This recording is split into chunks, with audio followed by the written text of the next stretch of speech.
Boa noite, galera. Dia 3 de julho, né? Nossa vista. Pena 1, Campo Grande. Vamos iniciar agora a nossa vista de prova, de P2. Todos me ouvindo bem?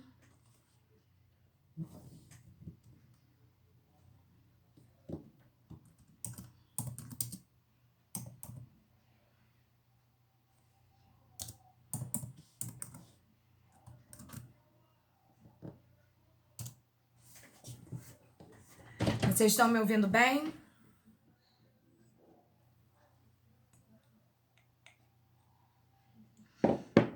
Ok, deixa eu só fechar a porta aqui.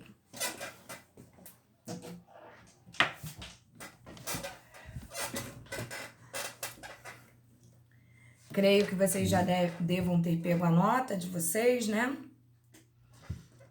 Graças a Deus a nossa turma foi muito bem. Vários 10, vários 9, vários 8.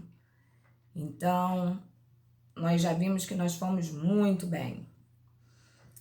Algum de vocês que está em sala ficaria para P3 ou não?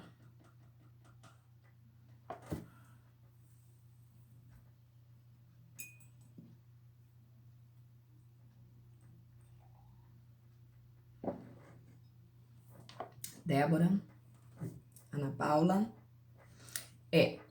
Eu tô mais aqui por causa de vocês do que o restante da turma, né? Prestem atenção. Primeiramente, não encarem a P3 como um castigo ou como qualquer coisa parecida. P3 é uma prova como outra qualquer, é uma avaliação como outra qualquer.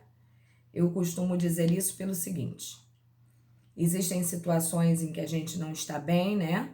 No dia de P1 e P2 eu posso não estar bem e não ter ido bem na avaliação, e isso não muda a minha qualidade de bom aluno. Então, eu sempre falo para vocês o seguinte: acalma. Em verdade, nós não estamos perdendo férias nenhuma, uma vez que a gente está dentro de casa, né? Então, vamos melhorar nossa condição. A nossa P3 é semana que vem, a gente sabe disso. A única coisa que eu pediria a vocês, mantenham, primeiro, a calma. Sei que é difícil, né, pela condição que a gente se encontra atualmente, mas nada que seja impossível. Vamos fazer a nossa avaliação nos mesmos moldes de P2. Eu vou ser bem leve, tá? Analisem o material, tudo vai estar dentro do nosso material. Tenham calma, não tenham pressa de responder as questões.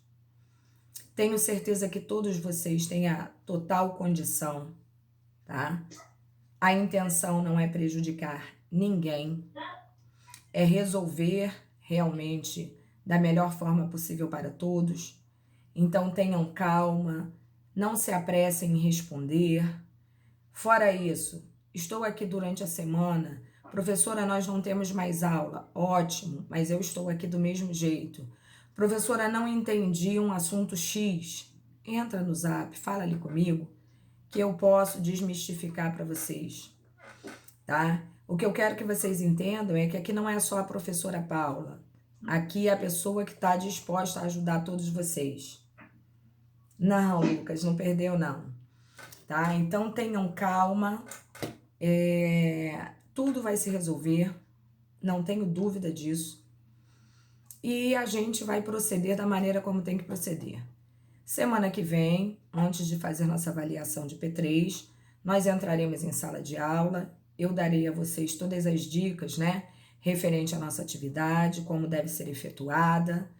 Então, calma, gente. Acreditem, eu sempre falo isso para vocês. Acredite antes de acreditar em mim, acreditem em vocês, tá? Depois, acreditem no que eu tô falando. Então, quanto a esta situação da P3, nós ainda temos alguma dúvida em relação a isso?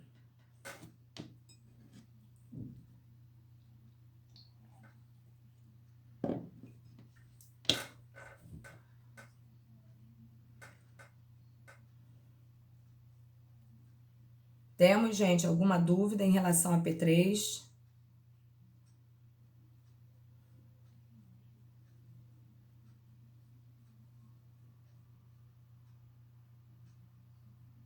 Semana que vem.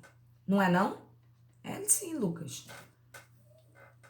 Agora, Lucas, você me deixou com a pulga atrás da orelha. Mas é semana que vem sim. Porque geralmente é depois da vista de prova. Sim, sim. Tá? Fica calmo, o link passarei para vocês pelo grupo. Da mesma maneira, podem ficar tranquilos. A única coisa que eu peço a vocês é, ao receber o link, sem pavor, sem pânico, leiam com calma. Eu vou fazer uma atividade bem tranquila, tá? Porque eu sei os alunos que eu tenho, eu sei da capacidade de todos vocês. E sei que todos vocês podem ir muito bem, tá? Então acalmem, que tudo vai dar certo. Podem ficar calmos. Podemos entrar então com a nossa correção da nossa P2?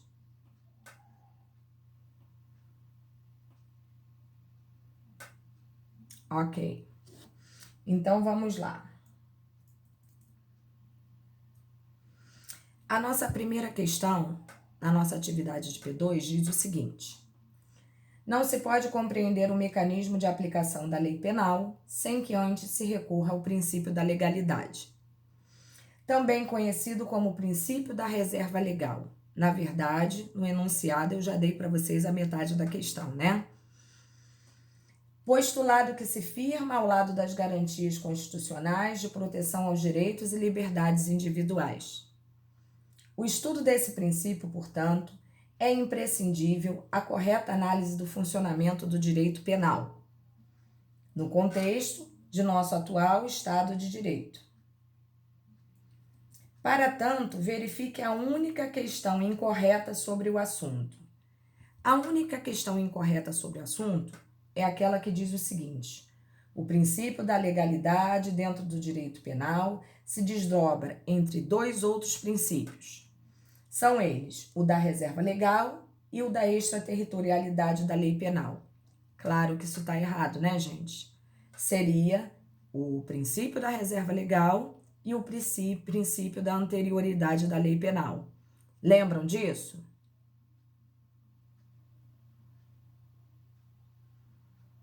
Alguma dúvida quanto a essa questão?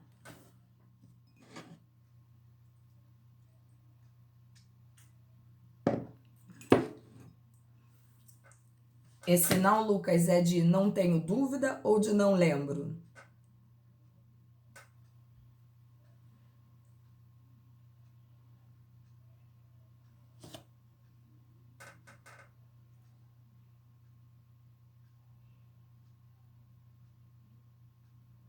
Ok.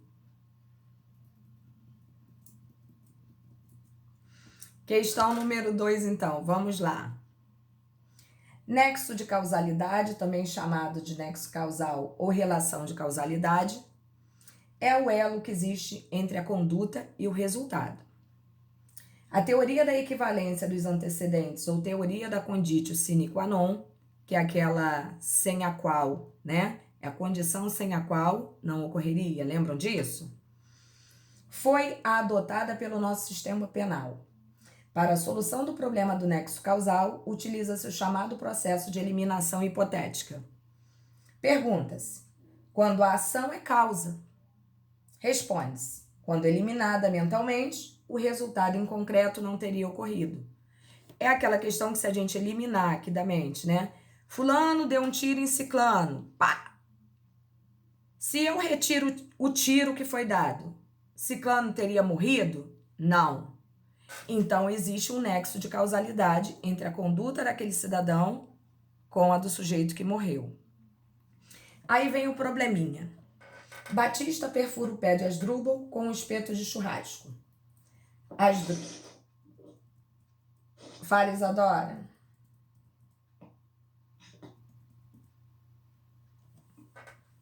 Não? Batista perfura o pé de Asdrúbal com um espeto de churrasco. Asdrúbal entra em casa, onde discute com sua esposa que o acusa de traição, vindo a disparar arma de fogo, atingindo Asdrúbal com 8 tiros no peito. Socorrido, Asdrúbal vem a morrer por hemorragia interna. Perfuração no pé mais tiro no peito, igual à morte por hemorragia. Olha, olha. E aí vem, espeto no pé gera hemorragia interna? Claro que não. Então, obviamente, o nexo causal existente.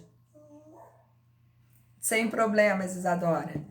Obviamente, o nexo causal existente entre a morte dessa criatura e a situação ocasionada foi exatamente os 8 tiros no peito. Que se ele não tivesse tomado, ele não teria uma hemorragia interna.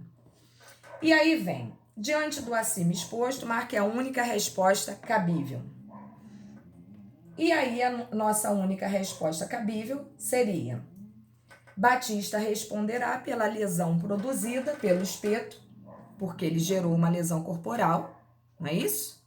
E a esposa de Asdrúbal por homicídio, uma vez que existe nexo de causalidade entre a conduta dela e a morte de seu marido. Alguma dúvida em relação a isso, meu povo?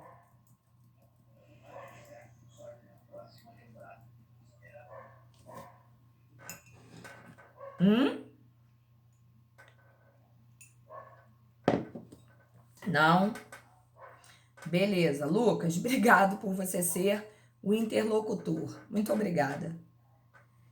Questão 3 aí. Valeu, Tayane. Questão 3. De acordo com o critério legal, crime é aquilo o que a lei diz ser crime. É o conceito dado pelo legislador. Isaac. E teve gente que printou a prova, né? Vamos lá.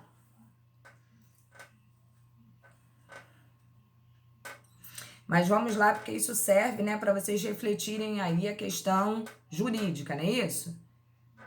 Vamos lá. De acordo com o critério legal, crime é aquilo que a lei diz ser crime. É o conceito dado pelo legislador.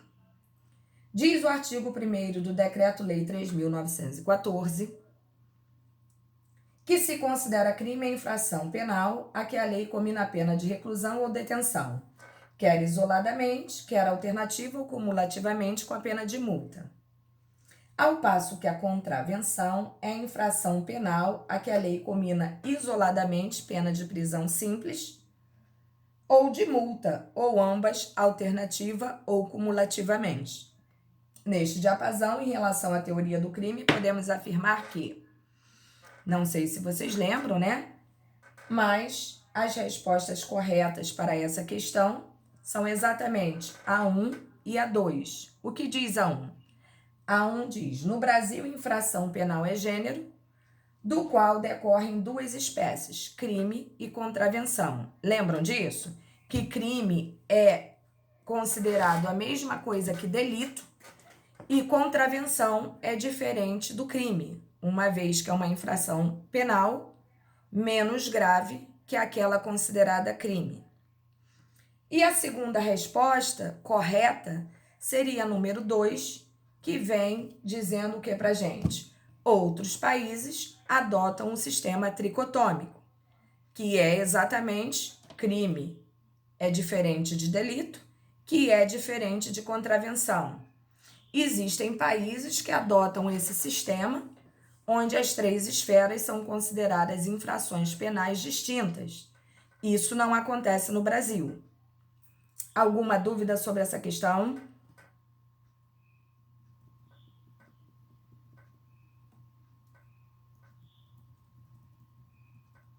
Não? Obrigado, Tayane.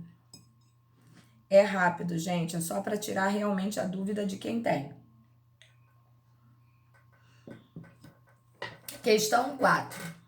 Essa questão tinha uma parte que era uma resposta múltipla escolha e uma justificativa discursiva, né? Que a gente não precisava falar muita coisa, mas tinha que falar o suficiente. Então, vamos lá. Essa questão diz que um cara, pratica um crime na data do dia 2/6/2019. E que nesse período existia uma lei que combinava uma pena de reclusão de 1 a 4 anos. Por ocasião do julgamento, em 11/7/2020, ou seja, praticamente um ano depois, outra lei passa a vigorar, regulando o mesmo fato e impondo a pena de reclusão de 2 a 8 anos, ou seja, uma pena mais gravosa, né, do que aquela existente no período do ato praticado pelo sujeito. E aí, o juiz condena esse cara a uma pena máxima de 4 anos. E aí nós vimos que o juiz condenou pela pena, pela lei antiga. Aí a pergunta é, está correta a decisão do juiz por ter utilizado a lei mais antiga? Sim. Por que sim? Ah, professora, porque a lei só retroage para benefício do réu. E essa lei mais nova aí, ela vem em malefício do réu. Então, essa lei não poderia retroagir ao tempo da ação. Quem respondeu isso, correto? Quem respondeu falando da ultratividade, correto também? Quem respondeu que a pena aplicada, né, a lei a ser utilizada é aquela do momento do crime, aí eu não considerei. Por quê? Porque mesmo que exista uma pena do momento do crime, que em regra deve ser aquela que é utilizada, mas se posteriormente existe uma lei menos gravosa, essa lei tem que retroagir ao tempo do crime. Lembram disso? Porque tudo que seja, né, a nível legal em benefício do réu deve ser aproveitado. Então, para quem respondeu metade correta, eu dei meio ponto. Para quem respondeu tudo correto, tomou 1 ponto. Tranquilo isso? Ou temos dúvida ainda quanto a essa questão?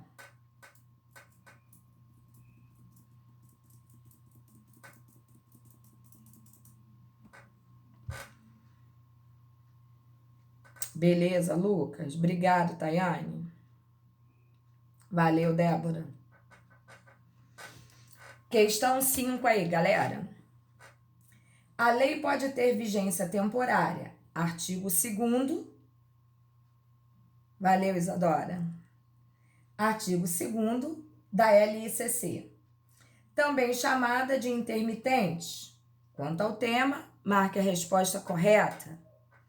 A resposta correta seriam as questões, as opções, né? 1, 2 e 4. Quais são as questões 1, 2 e 4? A 1 diz o seguinte: as leis temporárias já trazem pré-ordenadas a sua data de expiração.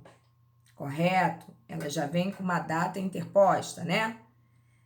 A número 2 diz o quê? Leis temporárias excepcionais são aquelas que a sua eficácia está ligada à duração das condições que a determinam, como guerra, epidemia, lembram disso? Cessada a epidemia, cessada a lei. E a 4 diz que elas são autorrevogáveis, e são mesmo. Elas não precisam de uma lei posterior, versando sobre o mesmo assunto, para que elas deixem de existir, porque elas são autorrevogáveis. E a questão errada seria exatamente a questão 3, que diz o quê? O término da vigência dessas leis depende de revogação por lei posterior, sendo esta a regra geral. Não. Quando a gente fala de leis temporárias e excepcionais, a gente sabe que elas são autorrevogáveis, não necessitando de lei posterior que verse sobre o mesmo assunto. Lembram disso? Tá tranquilo isso na cabecinha de vocês?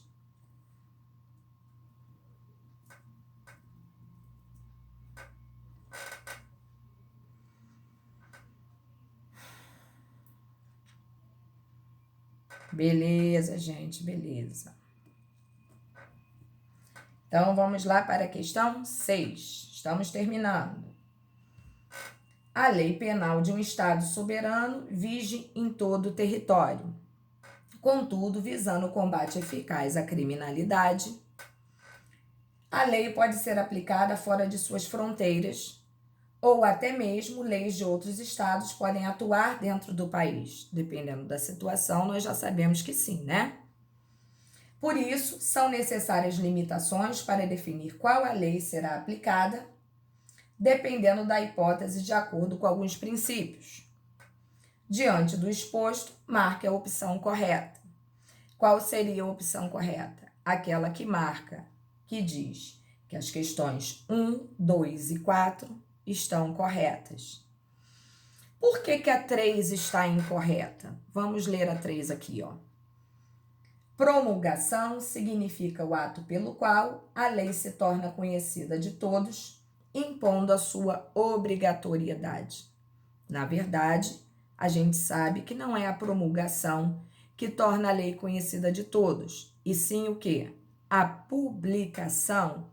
Quando a gente publiciza, né, a lei, quando a gente torna ela pública, que as pessoas passam a conhecer o seu conteúdo.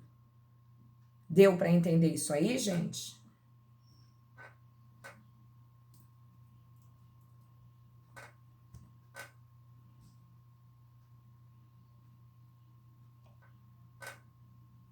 Beleza. Questão número 7. Dolo é a vontade dirigida à obtenção de um resultado criminoso ou o risco de produzi-lo. Já a culpa é um elemento normativo, porque demanda a elaboração de um juízo de valor. Sendo assim, considere as opções abaixo. Batista quer matar Asdrúbal. Desfere 58 marteladas em seu desafeto e, pensando já estar Asdrúbal morto, o joga de um abismo em alto mar. Lembram que nós temos um exemplo muito parecido com esse na nossa apostila? Mais tarde, o corpo de Asdrúbal é encontrado. Eu diria até que essa questão aí foi um presente, né? Asdrúbal é encontrado e o auto de exame cadavérico comprova que a morte se deu por afogamento. Diante do narrado, verifique o que segue. A questão correta seria a questão 4, que diz o seguinte: embora a morte não tenha se dado como Batista imaginou, existe nexo de causalidade entre a conduta e o resultado. Se Batista agiu da maneira que agiu, e se por este motivo ele matou querendo matar, se ele não o tivesse feito, nada teria acontecido com Asdrúbal. Por isso que existe um nexo de causalidade entre a conduta praticada pelo cidadão e a vítima. Tranquilo isso para todo mundo ou não?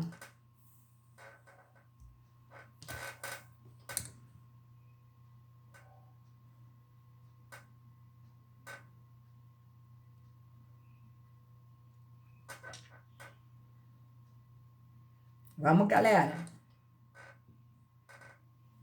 Deu para entender essa ou vocês estão com a dificuldade aí? Se estiver com dificuldade, eu explico. Ai, William, que bom, né? Ok. Ok. As outras opções seriam opções impossíveis, né, gente? As outras opções... Essa errou, Isadora. É, porque precisa de um pouquinho mais de atenção, né? Mas, gente, toda a nossa prova estava na nossa apostila. Era só assim vocês relaxarem e fazer, porque eu sei que o primeiro impacto dói, né? Mas, no geral, a turma foi muito bem, vocês estão de parabéns. Mas temos dúvida quanto a essa questão?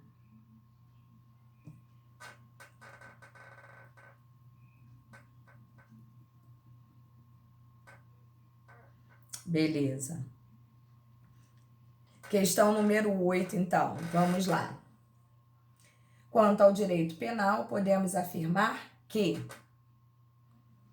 as opções 2 e 3 estão corretas. Olha bem por que a 1 não pode estar. Trata-se de um ramo do direito privado. Nem vou ler o resto, né, gente? O dia que direito penal for ramo do direito privado, nós podemos abandonar tudo aquilo que nós aprendemos, né? Essa primeira opção aí, ela já pode ser descartada, uma vez que quando a gente fala de direito penal, a gente está diante de uma área do direito público. Alguém tem dúvida quanto a essa questão?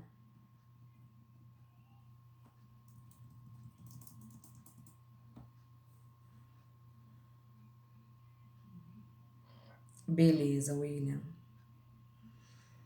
Questão 9. Em lato sensu, norma penal é tanto a que define um fato punível, impondo abstratamente a sanção, como a que amplia o sistema penal através de princípios gerais e disposições sobre os limites e ampliações das normas incriminadoras. Em sentido estrito, norma penal é a que descreve uma conduta ilícita impondo uma sanção, impondo uma pena, né? Em relação ao tema, podemos afirmar que as opções 1 e 4 estão corretas. E aí, a gente vai ver por que a 1 e 4 estão corretas e a 2 e 3 não. Olha o que diz a questão 2. As normas penais justificantes não são permissivas, mas não são puníveis. Ora, se elas são justificantes, elas têm que ser o quê? Permissivas, né? Porque se justifica, se permite. E a número 3 diz o seguinte: o agente não pode ser punido em hipótese alguma quando estiver acobertado por uma norma justificante. Ora, cuidado com esta resposta. Por quê? Existe uma maneira... Boa noite, Mislene. Existe uma maneira do cara ser punido, sim. Em qualquer das circunstâncias justificantes. Lembram qual é? Quando o cara pratica o quê? Um excesso. Lembram disso? Em qualquer das causas justificantes, responderá se praticar por excesso. Alguma dúvida? Sem problema, Mislene. Alguma dúvida quanto a essa questão número 9 aí?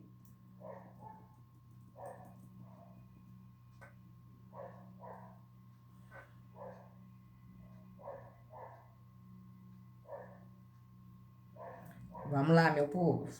Tranquilo? Professora, me desculpa, eu acabei de chegar agora, me desculpa. Se não for incomodar muito, a senhora pode... Só para eu não precisar depois. Não tô te ouvindo, Mislene.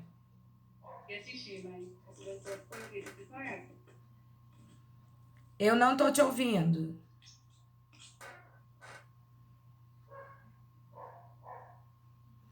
Vamos corrigir a 10, Mislene. Vou trabalhar, professora. Não, você quer as respostas, não é isso? Sim, professora, por favor. Eu vou corrigir a 10, depois eu passo para você todas as respostas. A senhora já tá na 10? Desculpa, meu Deus do céu, tá bom. Tá, não tem problema não. Eu corrijo a 10, depois eu te passo as respostas. Tá, obrigada, professora. Nada, meu amor. Vamos lá. Oi, Michele. Questão 10. Quanto à culpa e o dolo, responda. A questão correta seria a opção 1. Por quê? Olha o que diz a opção 1. A culpa é um elemento normativo porque demanda a elaboração de um juízo de valor, diferentemente do dolo, né? Que não demanda um juízo de valor porque ele já existe intrínseco à vontade do cidadão que o praticou, né? Então, a número 10, a questão correta a ser marcada seria a opção 1. Alguma dúvida quanto ao número 10?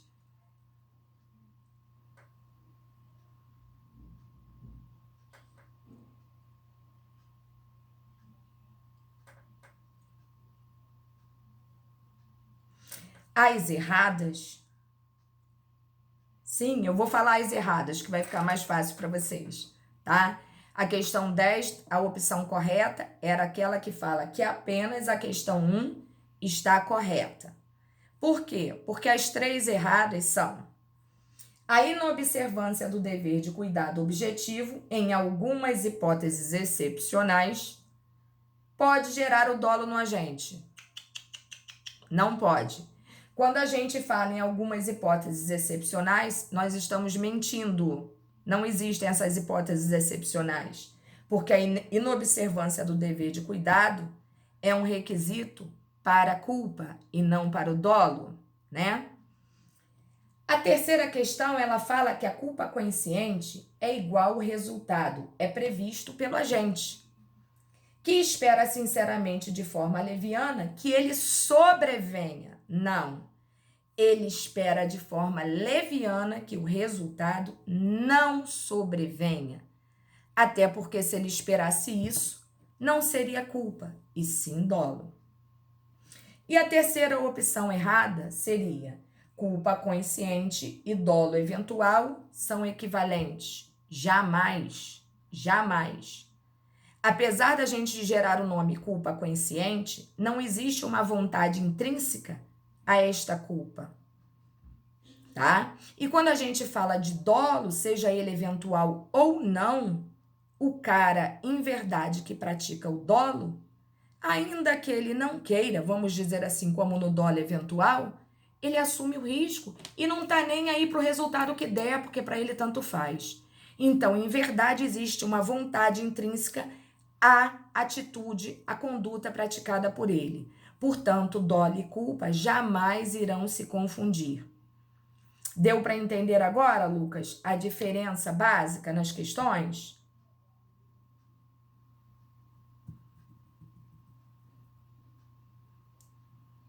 Obrigado, Lucas. E agora, retornando aí, passando para nossa colega, que chegou posteriormente, né? Acho que foi a Isadora. Não, foi a Isadora? Agora eu até me perdi. Peraí.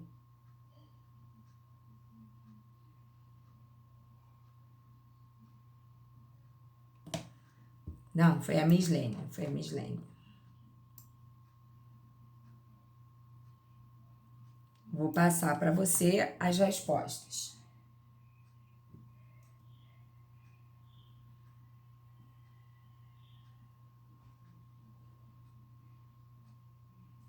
A questão 1, Mislene. A resposta é o princípio da legalidade dentro do direito penal. Boa noite, gente. São liberados sim, tá? Todos vocês estão liberados. Fiquem tranquilos. Muito obrigado pelo semestre que vocês compartilharam comigo. Só tenho a agradecer a todos vocês, de coração.